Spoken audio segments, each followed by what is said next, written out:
Hello friends, मैं हूँ C M मिताखानी और आज के वीडियो में हम देखेंगे ई वे बिल का सेकंड पार्ट।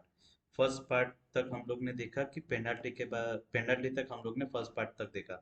अब सेकंड पार्ट में क्या देखेंगे?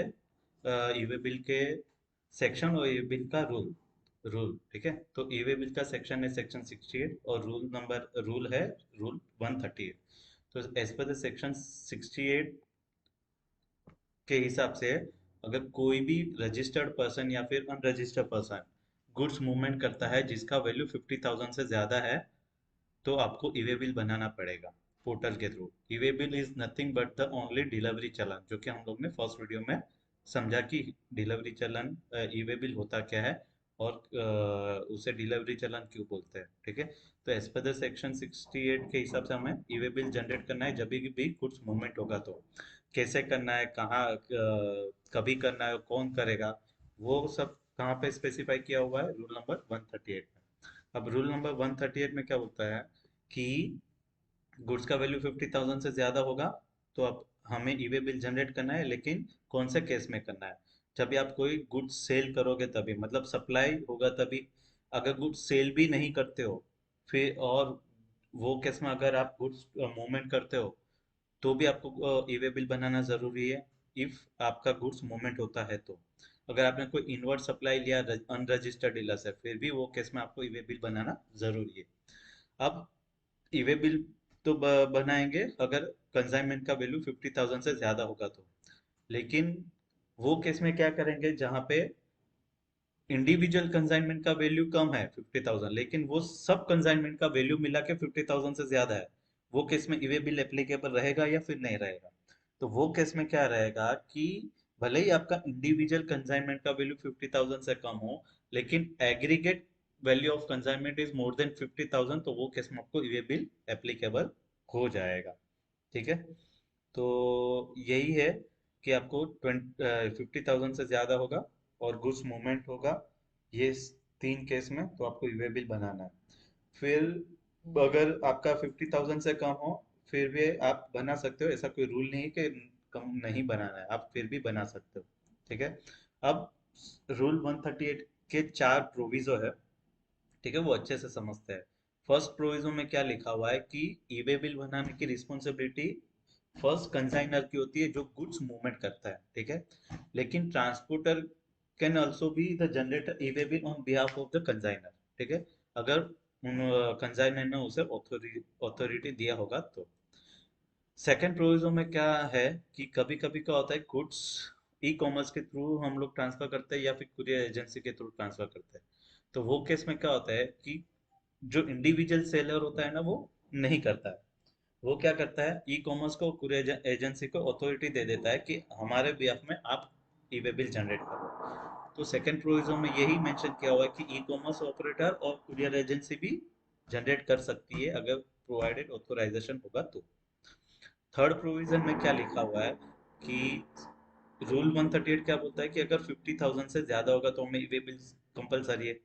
लेकिन थर्ड प्रोविजन ऑफ रूल 138 क्या बोलता है कि अगर आपने कोई गुड्स जॉब वर्क के लिए भेजा हो from one state to another state, ठीक है, तो आपको ये बिल बनाना कंपलसरी है। प्रोवाइड ये भले ही उसका वैल्यू 50,000 से कम होगा फिर भी आपको कंपलसरी बनाना ही है अगर कोई गुड्स जॉब वर्क के लिए जाता है तो।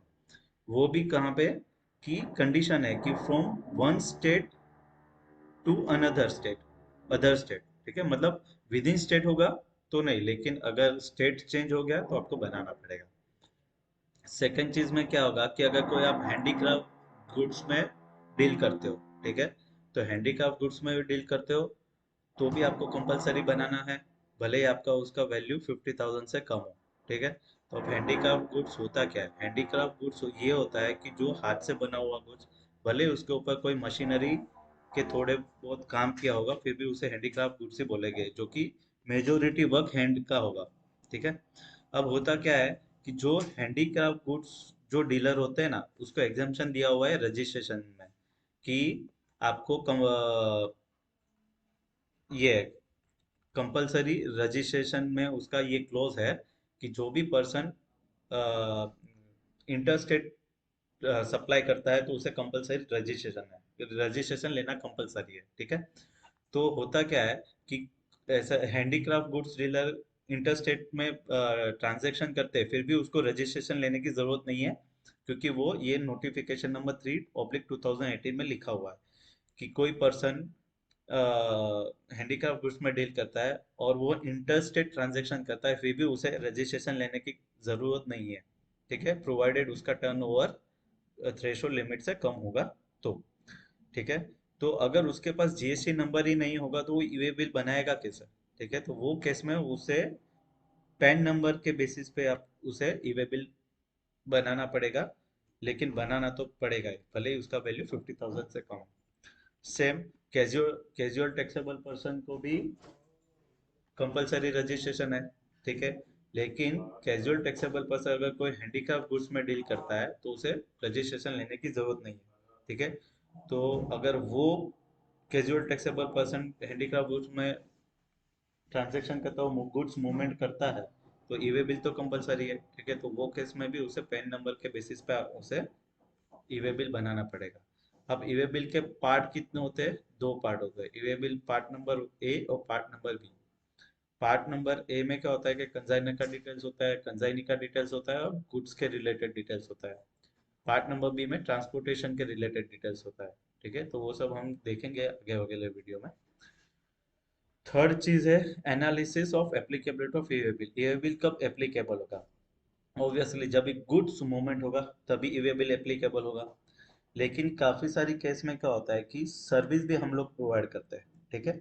ऐसा नहीं कि हर ट्रांजेक्शन में हमें ईवे बिल बनाना है, ईवे बिल वही केस में बनाना है जहाँ पे मूवमेंट ऑफ गुड्स इन्वॉल्व है। कभी कभी क्या होता है कि कोई सर्विस के केस में भी हमें गुड्स मूवमेंट करना पड़ता है, जैसे कि कोई मैंने मशीनरी ली जो कि मुझे रेंट पे देना है उसे, तो मैं वो मशीनरी मूवमेंट करूंगा प्लेस ए से प्लेस बी तक जहाँ पे मुझे रेंट पे देना है, ठीक है। तो वो वाला केस में ईवे बिल एप्लीकेबल होगा कि नहीं होगा? ऑब्वियसली होगा, भले ही हमारा transaction as per the GST act supply का है, लेकिन हम लोग ने वो मशीनरी तो मूव की, मतलब गुड्स मूवमेंट किया, वो वाले केस में भी हमें ईवे बिल बनाना पड़ेगा। लेकिन वो वाले केस में हम ट्रांजेक्शन वैल्यू क्या डाला है ईवे बिल बनाने के टाइम, ये काफी सारे क्वेश्चंस होते हैं काफी सारे लोगों के, ठीक है। तो वो केस में हम ट्रांजैक्शन वैल्यू जो गुड्स का ओरिजिनल वैल्यू है ना वो डालेंगे, भले ही वो वैल्यू लाखों या करोड़ों में होगा, लेकिन जब ईवे बिल बनेगा तब वो गुड्स का वैल्यू हमें डालना पड़ेगा, ना कि हम जो रेंट पे रेंट कितना आएगा उसका वैल्यू नहीं डालेंगे, बल्कि वो गुड्स का वैल्यू डालेंगे, ठीक है। तो आज के लिए इतना ही बस। नेक्स्ट वीडियो में हम देखेंगे कि जनरेशन ऑफ ईवे बिल के बारे में, कैसे जनरेट होता है, उसके कितने पार्ट होते हैं, पार्ट में क्या क्या फिल करना होता है, ठीक है। आज के लिए इतना ही बस। Thank you very much.